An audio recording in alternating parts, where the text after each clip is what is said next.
오늘도 삶의 중심에서 마음을 지켜주는 시간, 여러분의 심리 안내자, 그래도 괜찮아입니다. 혹시 이런 사람 곁에 두고 계신가요? 분명히 나한테 잘해줬는데 왜 어느 순간 나를 배제하고 떠나버렸어요. 배신은 예상 못한 순간에 찾아오고 우리는 상처만 남기게 됩니다. 오늘은 여러분이 반드시 조심해야 할 무조건 배신할 가능성이 높은 사람들의 5가지 특징에 대해 심리학적 관점과 함께 깊이 이야기 나눠보려 합니다. 첫 번째, 처음부터 과하게 잘해주는 사람. 처음 만났는데 마치 오랜 친구처럼 다가오는 사람이 있습니다. 밥도 사주고 고민도 들어주고 문자도 자주 보내고 이 사람 진짜 괜찮은 사람인가 싶을 정도로 모든 걸 아낌없이 퍼주려는 사람이죠. 하지만 생각해 보세요. 사람과 사람의 관계는 원래 그렇게 급하게 가까워지는 게 아닙니다. 보통은 서로 조금씩 알아가며 조심스럽게 거리를 좁혀가고 작은 신뢰들이 쌓이며 우정이나 애정이 생기는 법이죠.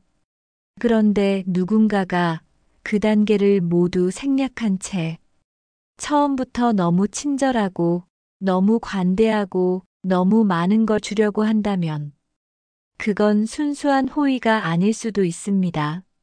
심리학적으로 보면 이런 행동은 종종 과잉 친절을 통한 주도권 확보로 설명됩니다. 즉, 상대방에게 먼저 모든 걸 주는 척하면서 그 사람의 심리를 장악하고 은근히 빚진 감정을 심어주는 전략이 될 수 있다는 겁니다. 내가 너한테 이렇게까지 해줬는데 넌 왜 그 정도도 못해줘? 이런 말이 나오는 순간 관계는 이미 호의가 아닌 지배가 됩니다.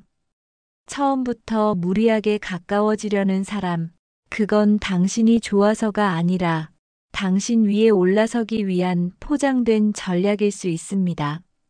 그리고 무엇보다 중요한 건 이렇게 과하게 잘해주는 사람들은 관계가 기대만큼 반응하지 않으면 실망도 분노도 아주 빠르게 찾아온다는 점입니다.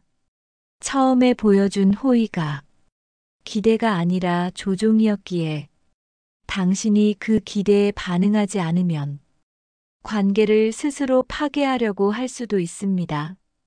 처음부터 너무 친절한 사람은 호의가 아니라 계획을 가지고 있을 수도 있습니다. 관계는 천천히, 신뢰는 조금씩. 서두르는 사람을 조심하세요. 두 번째, 사람을 계산적으로 대하는 사람. 사람은 관계를 맺을 때 마음을 줍니다. 하지만 어떤 사람은 마음보다 계산기를 먼저 꺼냅니다. 이 사람이 나에게 어떤 이득을 줄까? 지금은 가까이 있어야 할 사람인가?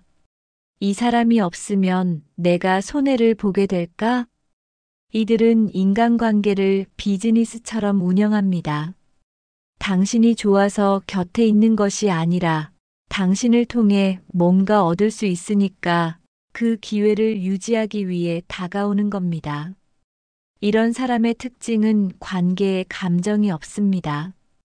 감정은 사치이고 감정은 불편한 변수일 뿐이죠. 그래서 관계가 조금이라도 손해처럼 느껴지면 미련 없이 등을 돌립니다. 말 한마디 없이 사라지고 변명조차 필요하지 않다고 생각하죠. 이들은 관계를 선택적 동반자로 대합니다. 유리할 때만 함께하고 필요 없으면 내치는 마치 장기판의 말을 움직이듯 사람을 다룹니다. 이들에게 당신은 사람이라기보단 기능입니다. 저 사람은 나에게 시간을 줄 수 있어. 저 사람은 나를 소개시켜 줄 수 있어. 그 목적이 사라지는 순간 그 관계도 끝납니다. 관계를 이익과 손해로만 계산하는 사람은 언제든지 당신을 손절할 준비가 되어 있습니다. 말은 따뜻할 수 있지만 마음은 차갑습니다. 세 번째, 부탁을 자주 하며 의존적인 사람. 처음엔 그냥 도움이 필요한 사람인 줄 알았습니다. 바쁘다, 요즘 힘들다, 내가 너밖에 의지할 사람이 없다. 그래서 한번 도와줬고, 또 도와줬고, 그러다 보니 어느새 그 사람의 인생 스케줄을 내가 대신 살아주고 있더군요. 이런 사람의 특징은 끊임없이 부탁합니다. 스스로 할 수 있는 일도 습관처럼 남에게 맡기죠. 그리고 부탁을 거절하면 서운한 기색을 드러내거나 상처받은 척하며 감정을 이용합니다.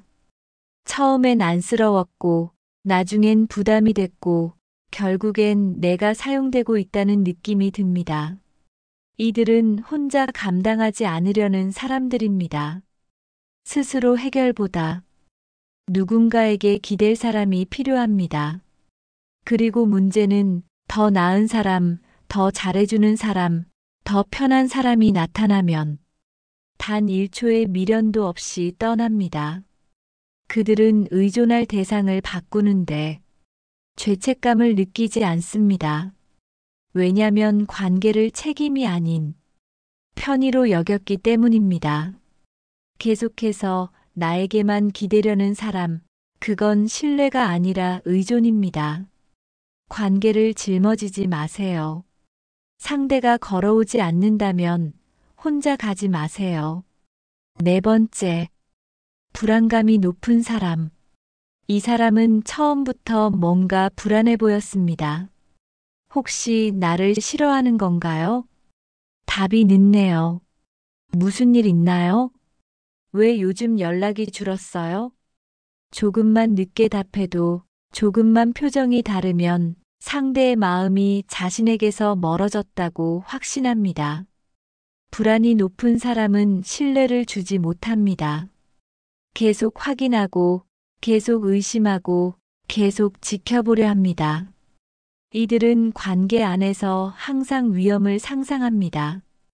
그리고 그 위험을 피하려고 먼저 상처를 주고 먼저 떠날 준비를 합니다. 불안은 그들을 지치게 하고 그 불안은 결국 내가 아무것도 하지 않았음에도 배신당한 듯한 결과를 만들기도 합니다. 이런 사람들은 마음이 나약해서가 아니라 자기 안의 두려움이 너무 커서 타인을 신뢰하지 못하는 겁니다. 그리고 그런 불안이 극에 달하면 스스로 관계를 무너뜨리며 이럴 줄 알았어라는 말로 정당화합니다. 불안은 스스로 관계를 망가뜨립니다. 그 사람이 언제 등을 돌릴지 불안하다면 당신이 잘못한 게 아닐 수도 있습니다. 마지막으로 다섯 번째, 지나치게 냉정한 사람. 이 사람과 이야기할 때 언제나 감정이 막혀 있었습니다. 웃어도 표정이 없고 슬픈 이야기를 해도 눈빛 하나 안 흔들리고 마치 이성의 갑옷을 입은 사람처럼 느껴졌죠. 이런 사람은 감정보다 논리와 이익을 우선합니다. 그리고 그 논리는 대개 본인에게 유리한 방향으로만 작동하죠. 이들의 공통점은 공감 능력이 매우 낮다는 것. 상대가 상처받았는지, 지금 감정적으로 얼마나 무너졌는지 그런 건 관심 없습니다. 이들에게 중요한 건 내가 손해보지 않는가, 이 상황에서 내가 어떻게 유리한가입니다. 그래서 배신이 필요할 땐 단 1초의 망설임도 없이 당신을 내려놓습니다. 그들은 그것을 현명한 선택이라 생각하고 이성적인 결정이라 정당화합니다. 하지만 인간 관계는 숫자처럼 깔끔하게 떨어지지 않습니다. 감정이 있고 기억이 있고 신뢰가 있는 거니까요. 그걸 무시하는 순간 관계는 잿더미가 됩니다.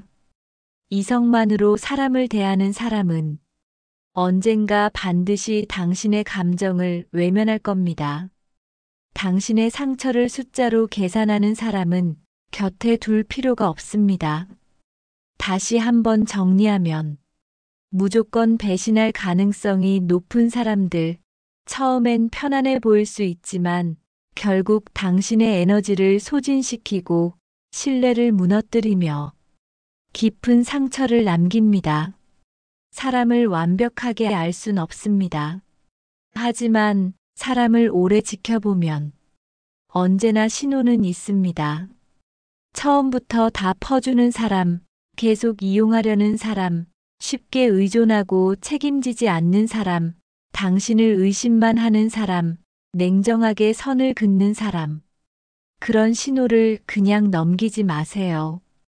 당신의 마음과 에너지는 아무에게나 주기엔 너무 소중하니까요. 오늘도 여러분의 마음을 지키는데 조금이라도 도움이 되었기를 바랍니다. 지금까지 그래도 괜찮아였습니다.